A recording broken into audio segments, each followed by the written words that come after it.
يوم ما اتجوزت ولاء مامتها خدتني في جنبه وقالت لي خلي بالك ما تعصبهاش ولا تزعلها لأي سبب.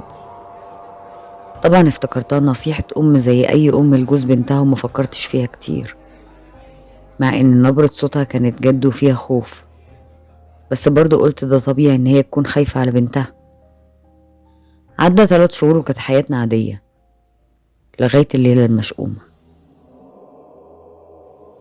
كنا بنتكلم أنا وولاء وكان الكلام عادي، بس شوية والكلام بدأ يتحول لخلاف. بعدها اتخانقنا. المهم اني خرجت وسبتها وهي في قمة عصبيتها من غير مصالحها او احاول حتى اهدي الدنيا معاها. ما كنتش اعرف وقتها ان اللحظة دي هتكون بداية الاحداث اللي هتغير حياتي للابد. تاني يوم بدأت الاحظ تصرفات غريبة على ولاء. لما رجعت من شغلي بالليل كانت قاعدة في زاوية المطبخ بصة للسقف من غير اي تعبير على وشها.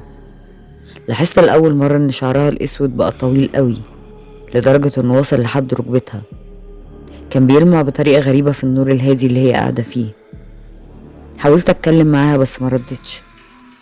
فضلت باصة للسقف من غير ما تغير وضعها ولا كأنها لاحظت وجودي اصلا. كانت باصة لمكان معين كأنها شايفة حاجة انا مش شايفها. المهم ان الايام عدت ومع كل يوم بيعدي تصرفاتها كانت بتبقى اغرب من اليوم اللي قبله. ساعات كنت بلاقيها بصالي بتركيز بطريقة بتخوفني انا شخصيا، زي ما يكون عارفة عني حاجة انا مش عارفها. ومرات تانية اسيبها قاعدة في الانتريه واروح الحمام عشان الف مرة واحدة واتفاجئ بيها ورايا بهدوء وبصالي بنفس النظرة المزعجة بتاعتها. الموضوع جاب اخره لما صحيت الساعة 2 بالليل عشان عطشان.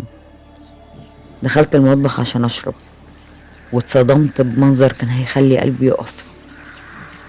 ولاء كانت واقفة على الحيطة ماسكة في الحيطة بايديها ورجليها كأنها عنكبوت كبير، راسها راجع لورا بزاوية مستحيلة اصلا وبصالي بنظرة فاضية مخيفة. حسيت اني في كابوس ولسه نايم، بس الوجع اللي في صدري من اللي انا شايفه اكد لي اني صاحي. رجعت بظهري وانا جسمي بيرتعش. دخلت اوضه النوم بسرعه، لقيتها قاعده على السرير وبصالي بنفس النظره اللي بقيت بكرهها. انا اللي بيحصل لي ده اكتر من اني استحمله. حاولت ما ابصلهاش، مسكت موبايلي وبصعوبه عرفت افتحه من رعشه ايدي وكلمت مامتها. انا مش قلتلك ما تزعلهاش او تعصبها ابدا؟ عرفتي منين اني زعلتها؟ مراتك عندي من اسبوع، انت ما جيتش تصارحها ليه؟ التليفون وقع من ايدي وانا اتخشبت في مكاني، مش قادره اصدق اللي بسمعه. لو ولاء عند مامتها، امال مين اللي معايا في البيت دلوقتي؟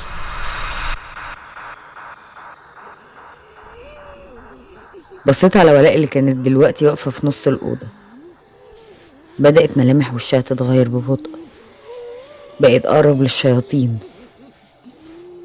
وشها اسود وبقى مليان تجاعيد، عينيها كبرت وبقت كلها بيضة، ضوافرها طولت، هي نفسها طولت جدا. شعرها الطويل بقى كأنه طاير، كل شعرها في اتجاه. حاولت اهرب بس رجلي ما شالتنيش، حسيت اني متثبت مكاني، بس هي اللي بدأت تقرب مني بشويش. كل ما كانت بتقرب كنت بحس بالهوا بيتقل اكتر حواليا، كأنها كانت بتسحب الحياة من الأوضة كلها، لغاية ما بقت قريبة مني ووقفت. فجأة مسكت وشي بضوافرها الطويلة اللي كنت حاسس بوجعها وقالت بصوت ما ينفعش يخرج من بني آدم. انا حذرتك.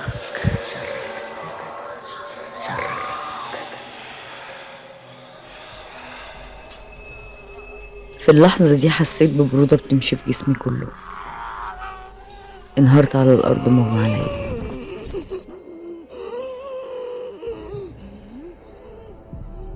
لما فقت كنت في أوضة في المستشفى، حواليا دكاترة وممرضات بيحاولوا يفوقوني.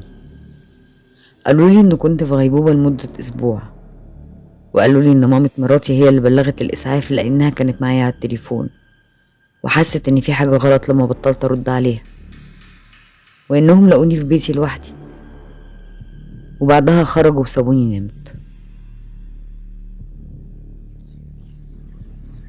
كنت نايم وفجأة عينيا فتحت لوحدها. كانت ولاء متعلقة في السقف فوق سريري، ماسكة في السقف بإيديها ورجليها، راسها راجعة لورا وبصالي وبتبتسم ابتسامة بشعة.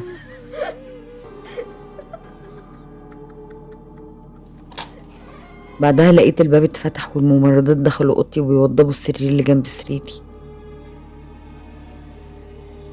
قالوا لي ليك عندنا خبر حلو، حبيبتك جاية ورانا وهي هتبقى المرافق بتاعك الفترة الجاية.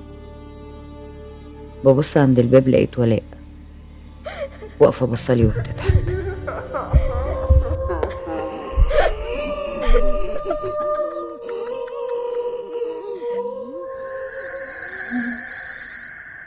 أنا حذرتك.